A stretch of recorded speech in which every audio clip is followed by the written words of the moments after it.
সিয়াম শব্দের অর্থ হলো বিরত থাকা। কি থেকে বিরত থাকা? এক নম্বরে বিরত থাকা কথা বলা থেকে। এখন বলবেন হুজুর সারাদিন কথা বলবো না? দেখেন আল্লাহ সুবহানাহু ওয়া তাআলা কি বলছেন সিয়াম শব্দের অর্থ, সিয়াম শব্দের ব্যাখ্যা আল্লাহ সুবহানাহু ওয়া তাআলা নিজেই দিচ্ছেন। খোলেন কোরআনুল কারীম, খোলেন সূরাতুল মারিয়াম 19 নম্বর সূরার 26 নম্বর আয়াতটা খোলেন। আল্লাহ সুবহানাহু ওয়া তাআলা সেখানে মারিয়াম আলাইহিস সালামের ইতিহাসকে, ঘটনাকে লক্ষ্য করে বলছেন।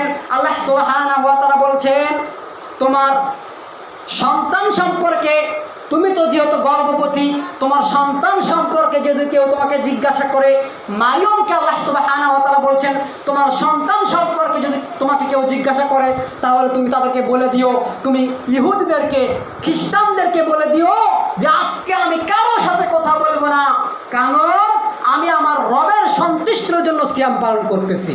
কারণ মারিয়মের যখন সন্তান হবে সেই সময় মারিয়ম সিয়াম পালন করতেছিল। আর এখান থেকে বোঝা গেল, এক নম্বরে বোঝা গেল সিয়াম শব্দের অর্থ হলো